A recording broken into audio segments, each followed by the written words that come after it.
Bienvenue dans la maison des Lortiwa à Ichiz, dans le Haut-Languedoc, hameau situé au-dessus de la commune de Prémian, qui est vers là-bas. Donc, ici, pour projet, un chantier assez conséquent, de montrer qu'il est possible, essayer de voir s'il est possible de vivre en autonomie dans un lieu assez reculé, dans une zone montagneuse, et donc avec son lot de problématiques liées au déplacement et à tout ce qui peut aller avec le relief. Allez.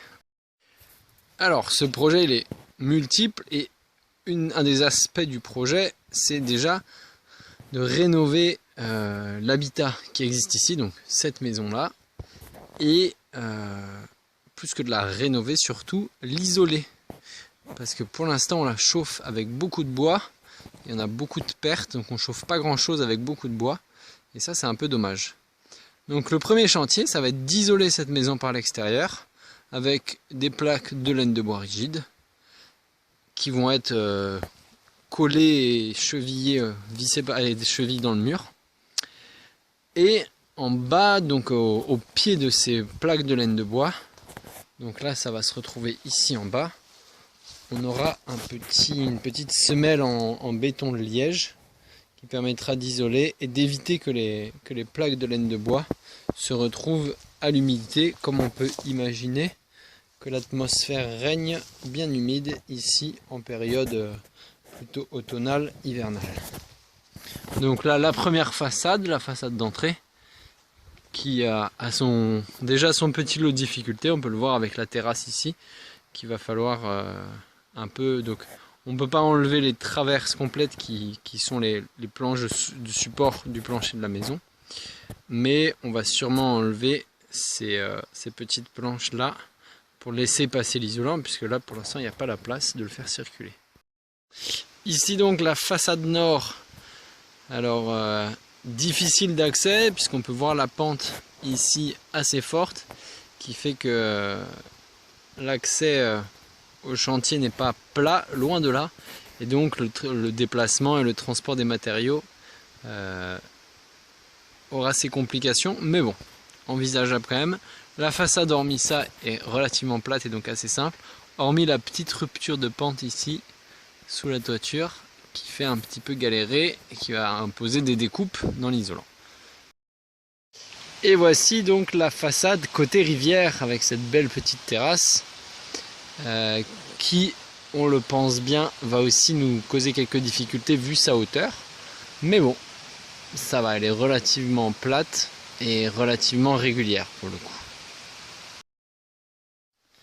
Ici donc le côté le plus complexe de la maison et aussi le plus caché, parce que c'est là où il y a le plus d'angles, comme on peut le voir à gauche, avec donc la fenêtre qui va vers la cuisine, et là en haut et en bas les fenêtres respectivement de la chambre et de la salle de bain.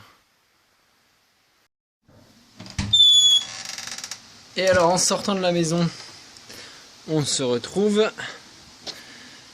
dans la pente qui nous conduit à la rivière.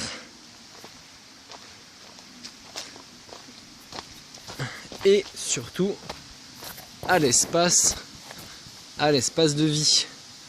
Donc avec la table pour les repas, un coin camping et puis un début de potager là-bas. Et en continuant à descendre, on va pouvoir se retrouver à la rivière et peut-être se baigner pour les plus téméraires.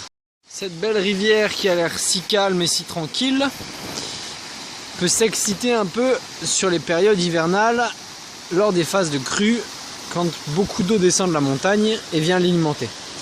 Et à ce moment-là, on peut avoir des troncs de cette taille-là qui se retrouvent emportés par la rivière et qui descendent le long du cours d'eau. Donc ici, on a fabriqué un pont qui a tenu à une première crue, ce qui est déjà un exploit. Donc on a bon espoir qu'il continue à rester en place. Mais malgré nos efforts, le lit de la rivière s'écarte et vient manger sur le sentier. Ce sentier, il est essentiel parce qu'il permet de raccorder la maison qui est là-haut, qu'on voit un petit peu derrière les arbres et le rayon de soleil, et justement ce pont qui permet de passer de l'autre côté de la rivière, où on va le voir, il y a le Sécadou, le futur verger et donc le reste du projet.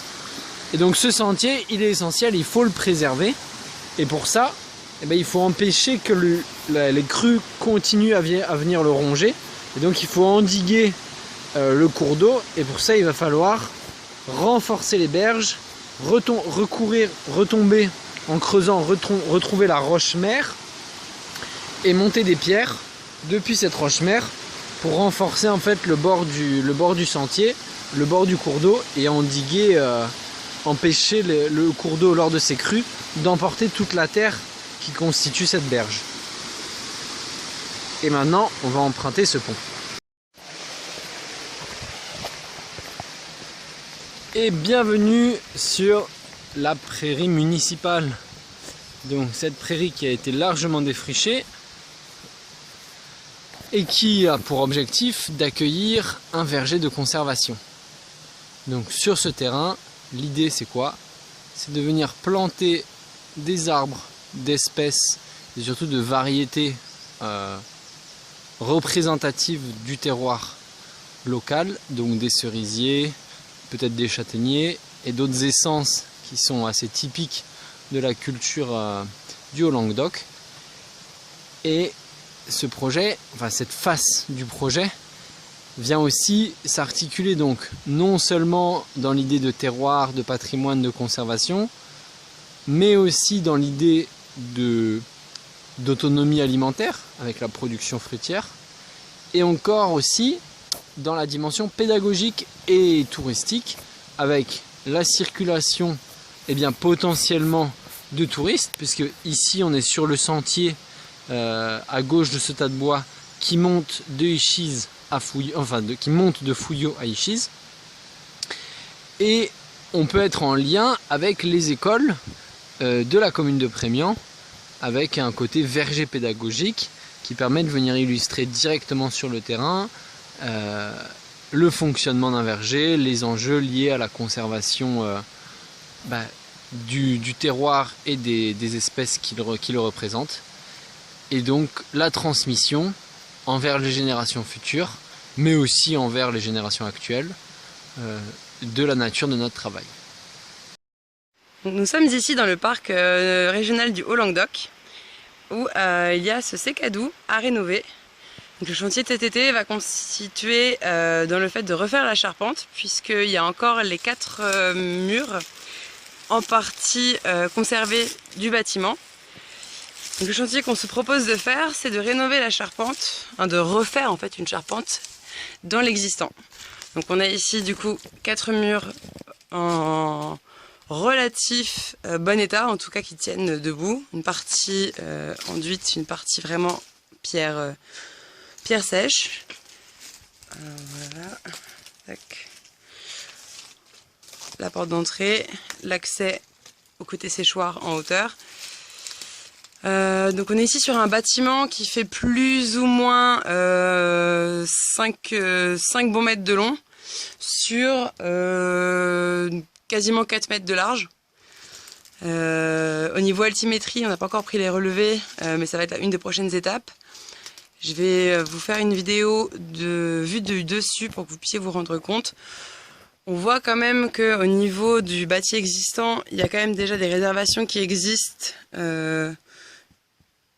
et des pierres qui existent encore par rapport à l'ancien plancher du bâtiment. Voilà, donc ça c'est des choses qui seront peut-être pas à faire, avec ici l'emplacement des solives du plancher, à voir du coup ce qui se passe au niveau du chantier, si on conserve cette hauteur là de plancher ou si on essaye de surélever. Voilà, pour cet étage là, voilà tout ce que je peux montrer. Ensuite, par un petit accès extérieur, on va voir le niveau du dessus.